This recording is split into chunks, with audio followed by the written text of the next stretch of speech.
निर्मल मन जन सो मोहि पावा, मोहि कपट छल छिद्र न भावा।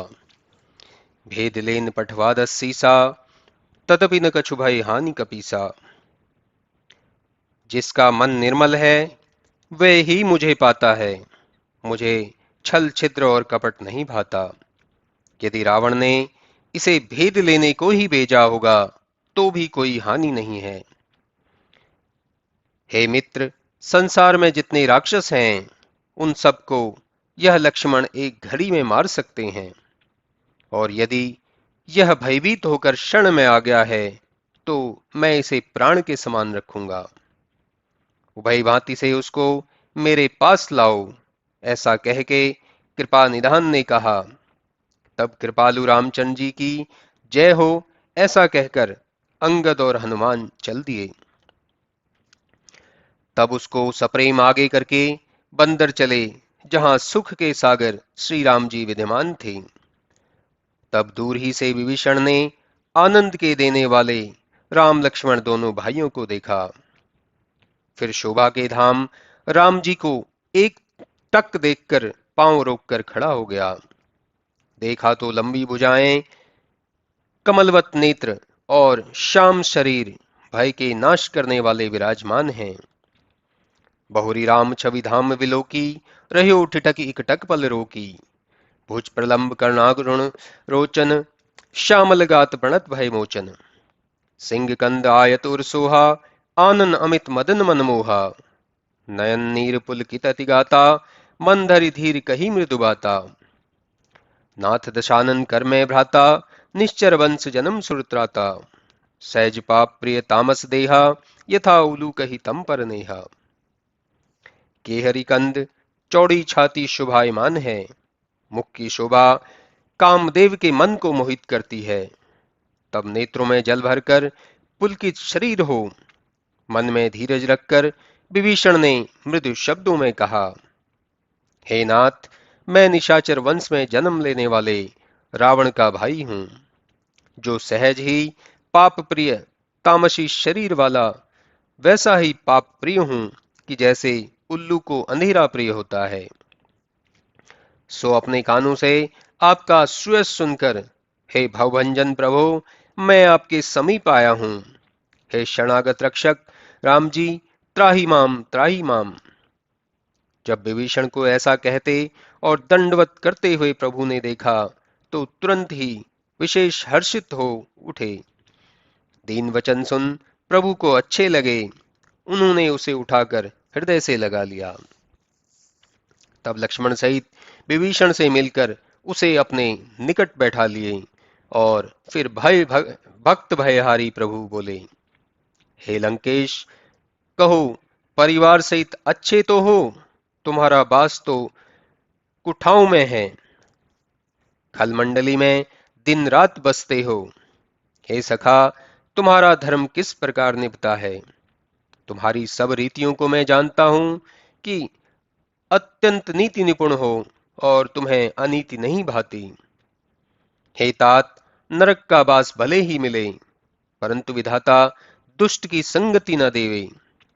हे राम जी, अब आपके चरणों को देखकर कुशल है कि जो आपने मुझे अपना जन जानकर दया की है। तब लगी कुशल न जीव कहाँ, सपने हूं मन विश्राम। जब लगी भजत न राम को, शोक धाम तजी काम। हे प्रभु, इस जीव की तब तक कुशल नहीं है और मन में विश्राम भी नहीं तब तक नहीं है जब तक वह शोक के हरता आप अर्थात श्री राम का भजन नहीं करता।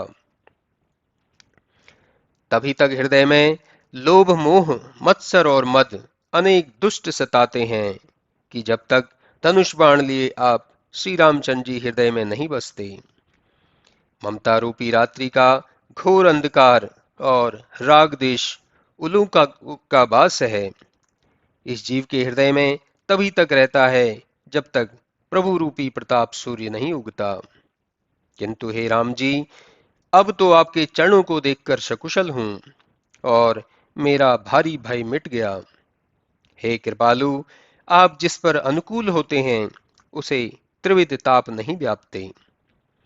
मैं निश्चर अधि अतम स्वभाव, शुभ आचरण कीन नहीं काऊ।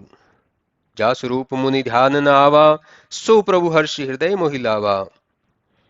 मैं अत्यंत अधम स्वभाव का राक्षस हूं, और मैंने कभी कोई शुभ आचरण नहीं किया। जिस प्रभु के रूप को मुनि लोग ध्यान में भी नहीं पाते, उन्होंने हर्षित होकर मुझे हृदय से लगाया। अहो भाग्य मम अमित अति, राम कृपा सुख पुंज। देखो नयन विरंच शिव, सेव्य युगल पद गंज। मेरा अत्यंत अहोभाग्य है कि उन कृपा के सागर सुख के पुंज राम जी के कमल चरणों को, जो ब्रह्म विष्णु और महेश से सर्वदा सेवित हैं, आज मैंने इन नेत्रों से देखा है। हे विभीषण, सुनो, मैं अपना स्वभाव कहता हूं, जिसको काकभुषुंडी महादेव और पार्वती जी जानते हैं। यदि वह मनुष्य चराचर का भी द्रोही हो, तो मुझे देखकर शरण में आवे। तजिमद मोह कपट छल नाना, करो सद्य तेहि साधु समाना। जननी जनक बंधु सुत दारा, तन धन भवन सुहृद परिवारा।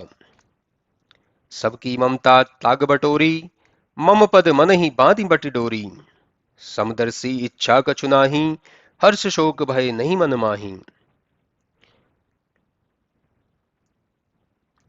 यदि वह मनुष्य चराचर का भी द्रोही हो और मुझे देखकर शरण में आवे, तो उसके मद मोह छल कपट रहित हो आने पर मैं उसका आदर साधु के ही समान करता हूं। माता पिता भाई पुत्र स्त्री धन घर मित्र और परिवार, इन सब की प्रीति का तागा बटोर मन में उसकी डोर बटकर मेरे चरणों में बांध। समदर्शी हो और जिसे कुछ इच्छा न हो, जो हर्ष शोक और भय को मन में न रखता हो। ऐसे सज्जन मेरे हृदय में कैसे बसते हैं कि जैसे लोभी के हृदय में धन बसता है। और तुम्हारे जैसे संत के लिए ही तो मैं शरीर धारण करता हूं, नहीं तो मुझे दूसरा निहोरा ही क्या है। सगुण उपासक परम हित निरत नीति दृढ़ नेम, ते नर प्राण समान मोही, जिनके द्विज पद प्रेम। सज्जनों के पक्ष में सगुण उपासना ही हितकारी है, जो अपने पक्के नियम के दृढ़ तत्पर हैं और जो सर्वदा ब्राह्मणों के चरणों में प्रेम करते हैं, वे प्राणों के समान ही मुझे प्रिय हैं। सुनु लंकेश सकल गुण तोरे, ताते तुम अतिशय प्रिय मोरे। राम बचन सुनि वानर जूथा, सकल कहीं जय कृपा बरु था। हे लंकेश, वे सब गुण तुम में विद्यमान हैं, इससे तुम मुझको अत्यंत ही प्रिय हो। तब वानरों के समूह एक साथ मिलकर कहने लगे कि कृपा के समूह राम जी की जय हो। प्रभु के ऐसे वचन विभीषण के कानों में अमृत के समान लगे।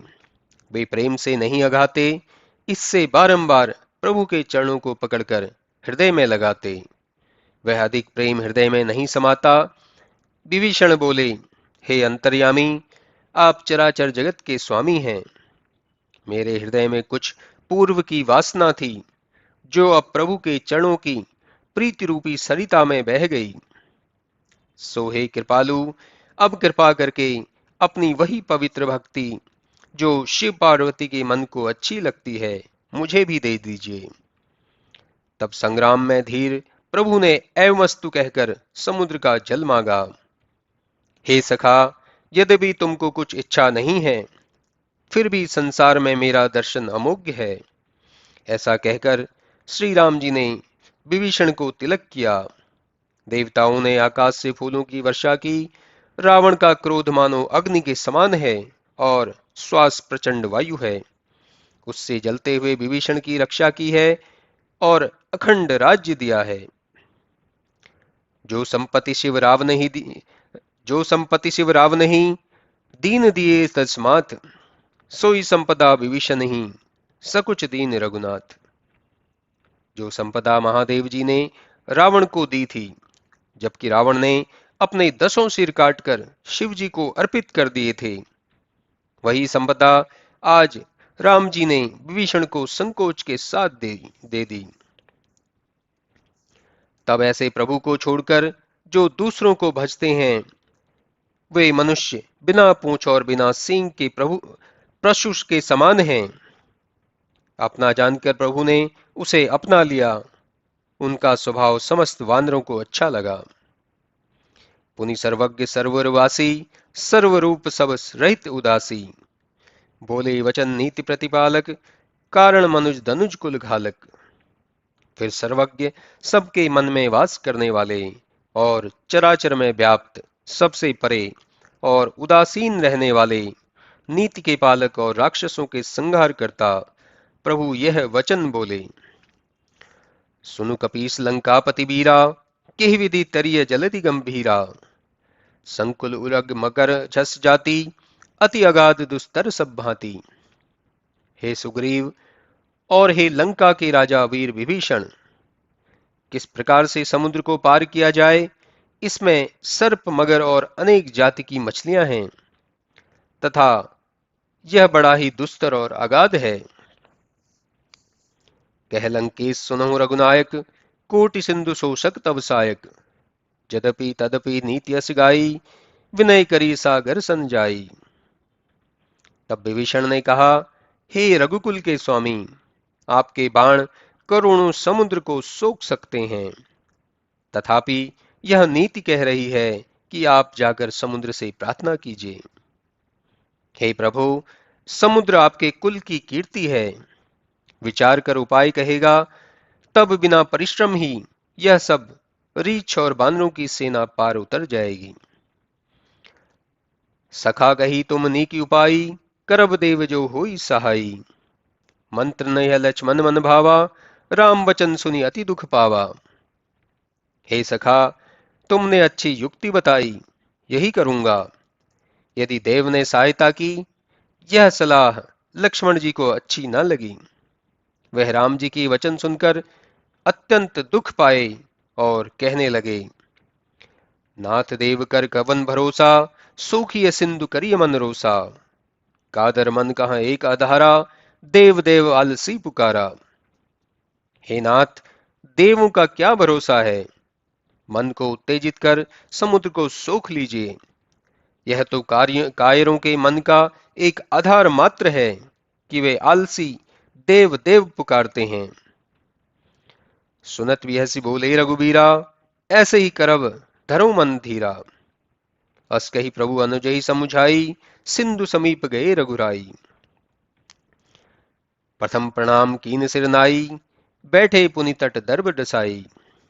जबई विभीषण प्रभु पाए, पाछे रावण दूत पठाए। यह सुनकर श्री रामचंद्र जी मुस्कुराकर बोले, अच्छा, धैर्य धारण करो, ऐसा ही करेंगे। इस प्रकार लक्ष्मण जी को समझाकर श्री रामचंद्र जी समुद्र के समीप गए। तब वहां जाकर प्रभु ने पहले ही समुद्र को सिर नवाकर प्रणाम किया और कुशासन बिछाकर किनारे बैठ गए। तब विभीषण प्रभु के पास आए तो पीछे रावण ने दूत भेज दिए। वे सब यहाँ का सारा भेद कपट रूप से देख लिए और प्रभु के गुणों को अपने मन में सराहने लगे कि शरणागत पर इनका कैसा प्रेम है।